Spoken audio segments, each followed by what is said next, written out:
Son las 6 de la mañana en el Centro de Detención Metropolitano de Brooklyn. Una alarma chirriante rompe el silencio.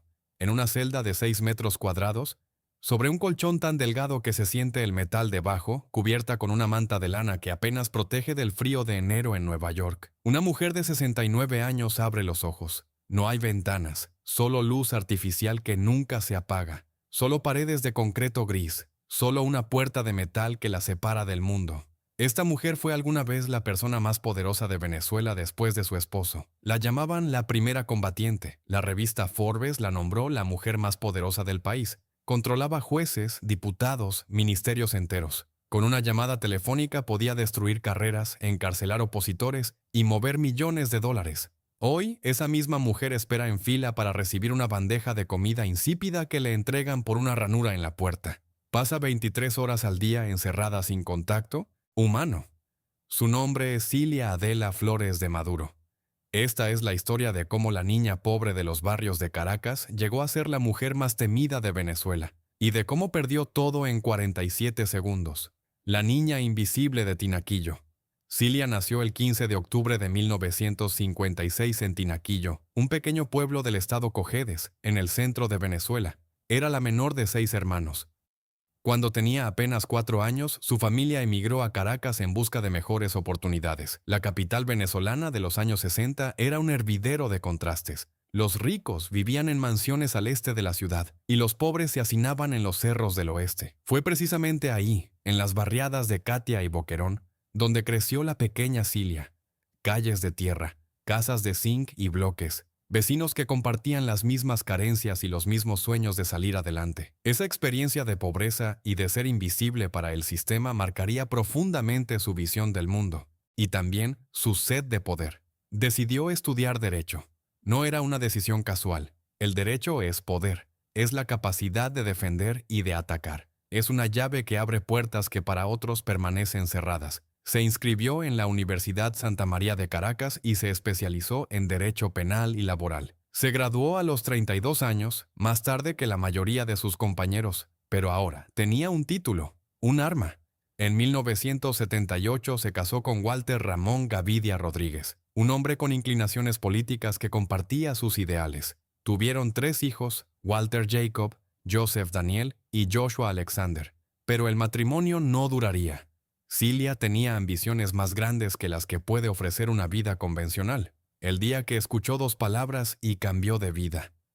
El 4 de febrero de 1992, Venezuela despertó con el sonido de los tanques rodando por las calles de Caracas. Un grupo de militares jóvenes, liderados por un teniente coronel llamado Hugo Chávez, intentaba dar un golpe de Estado contra el presidente Carlos Andrés Pérez.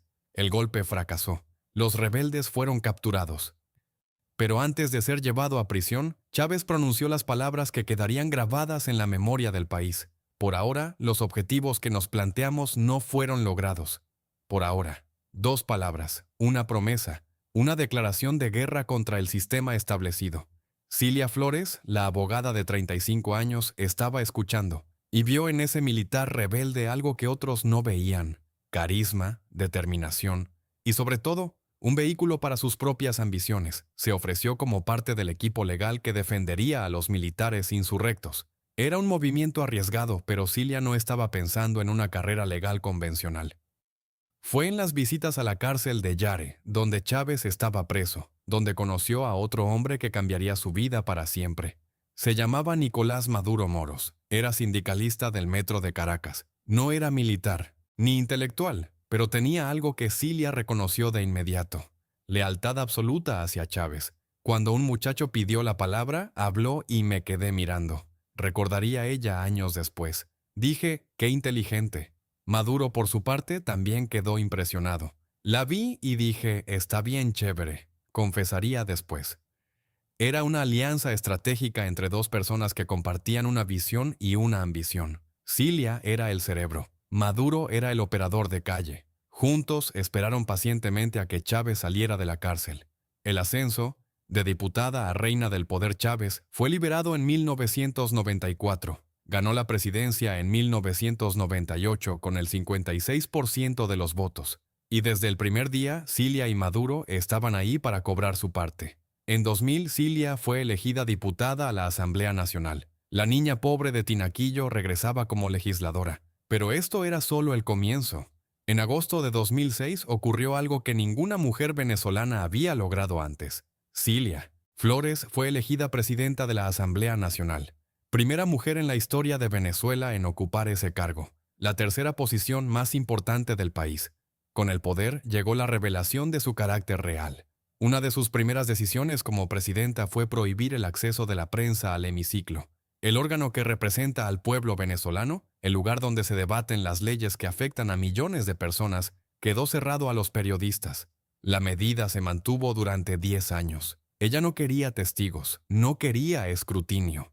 No quería que nadie viera cómo se tomaban realmente las decisiones. Las organizaciones sindicales la acusaron de nepotismo masivo. Habría influido en la contratación de hasta 40 personas en la Asamblea Nacional, muchas de ellas familiares directos, primos, sobrinos, cuñados, todos encontrando trabajo en el Parlamento. La familia Flores se convirtió en un clan político que acumulaba poder, influencia y, según las acusaciones que vendrían después, también dinero ilícito.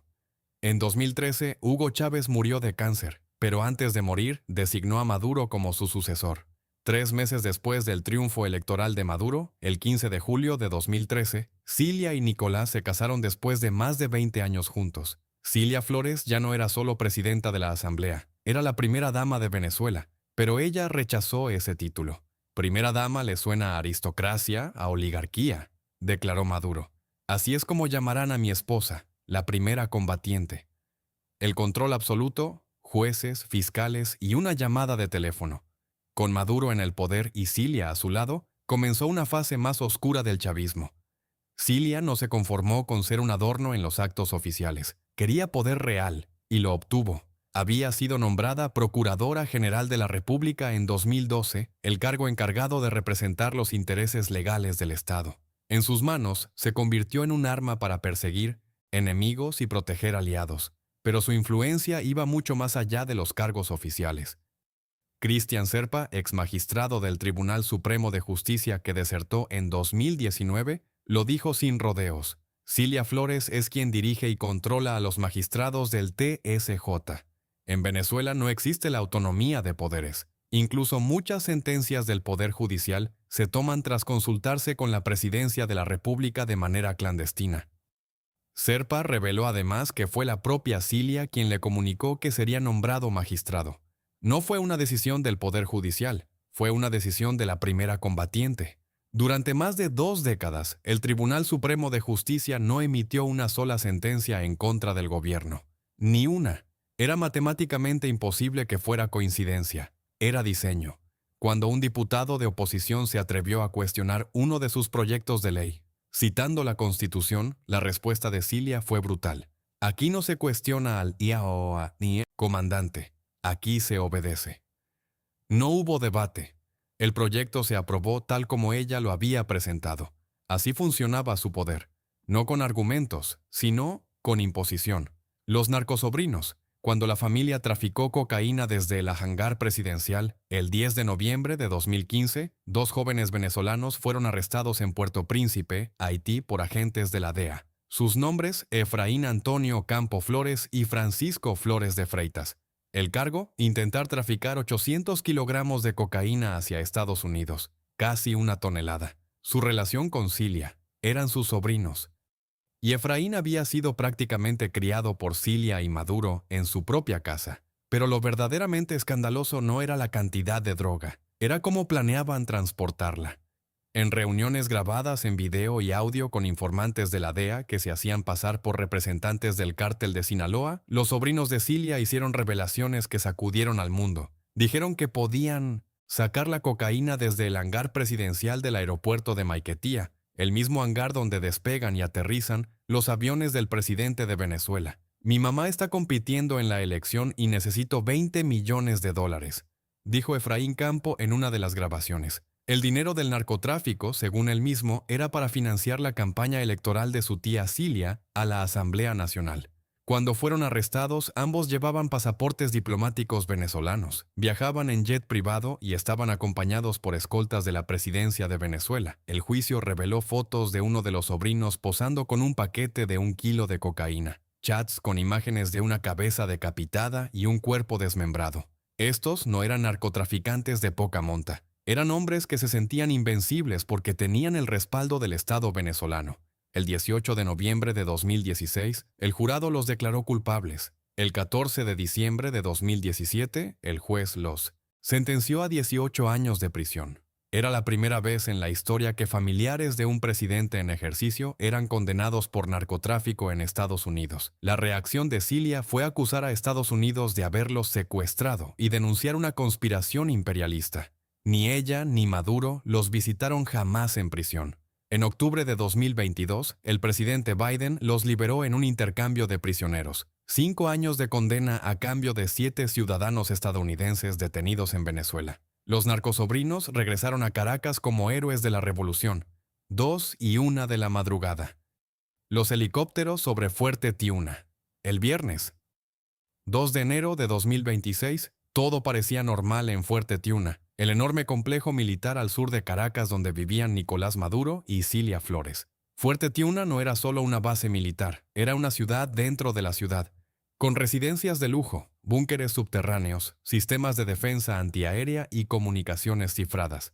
El lugar más seguro de Venezuela. Lo que Maduro y Cilia no sabían era que a miles de kilómetros de distancia, más de 150 aeronaves de Estados Unidos estaban siendo preparadas para una misión.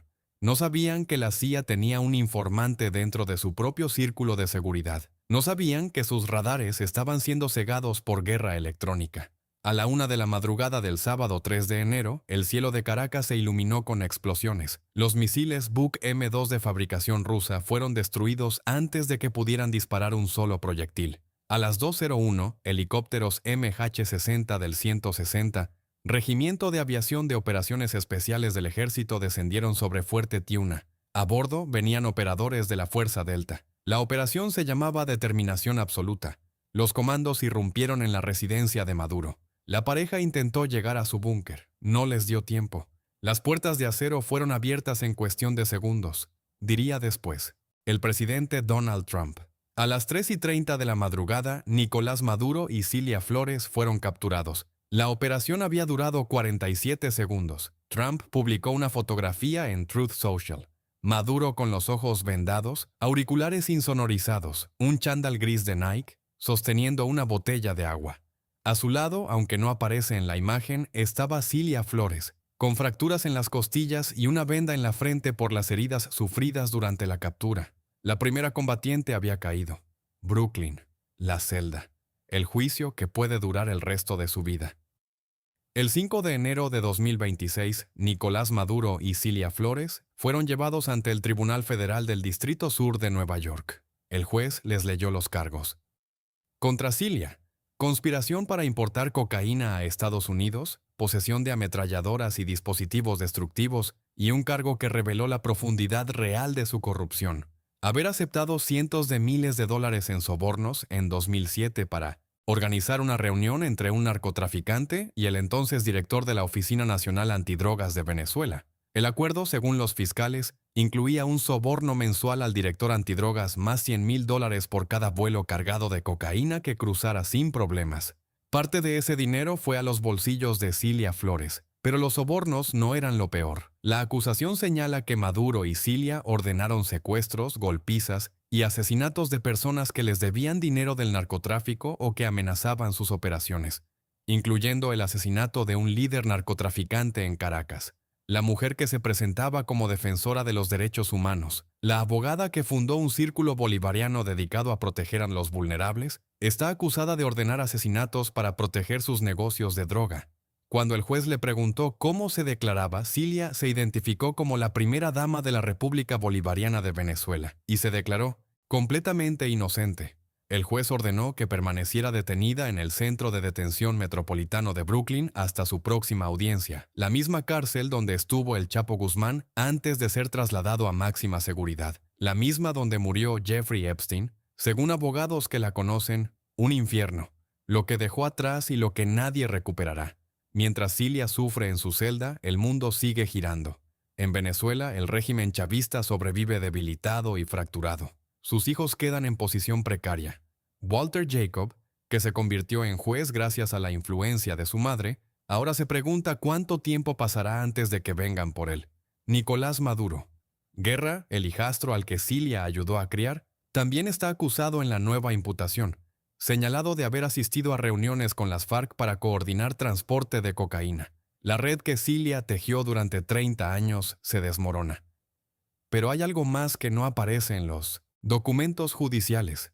Hay 8 millones de venezolanos que huyeron de su país durante los años en que ella gobernó, la mayor diáspora de la historia del continente americano. Hay hospitales que operaban sin medicamentos mientras ella vivía en Fuerte Tiuna con generadores privados, comida importada y vinos europeos. Hay presos políticos que fueron torturados en cárceles como el Helicoide, en un sistema judicial que ella misma había diseñado para garantizar impunidad a los represores. Cilia Flores no apretaba el gatillo. No transportaba la cocaína personalmente, pero creaba las condiciones para que otros lo hicieran. Protegía a los criminales. Silenciaba a los que querían denunciar. Y ese es el peso de la acusación que enfrenta. A sus 69 años, si es condenada por los cargos de narcoterrorismo, podría recibir cadena perpetua. Es improbable que vuelva a Venezuela como mujer libre. Piensa en el contraste. Hace apenas semanas, Cilia Flores controlaba jueces, fiscales y legisladores. Hoy duerme sobre metal, come comida insípida entregada por una ranura en la puerta y pasa 23 horas al día en aislamiento. La niña pobre de Tinaquillo, que soñaba con un mundo mejor, construyó su propio imperio, y lo construyó sobre narcotráfico, corrupción y asesinatos. La abogada que defendía revolucionarios terminó siendo juzgada como narcotraficante. La primera combatiente terminó como prisionera sin número en el sistema carcelario más severo del mundo. Todo se derrumbó en 47 segundos. Ese es el destino del poder sin límites. Ese es el final que espera a quienes creen que la impunidad es eterna. Nota: esta historia está basada en registros judiciales públicos del Distrito Sur de Nueva York, testimonios públicos de Cristian Serpa y otros exfuncionarios venezolanos, acusaciones formales del Departamento de Justicia de Estados Unidos y reportajes verificados de medios como Reuters, The New York Times y CNN. Los eventos de enero de 2026 corresponden a la fecha proyectada por el contenido original del material analizado.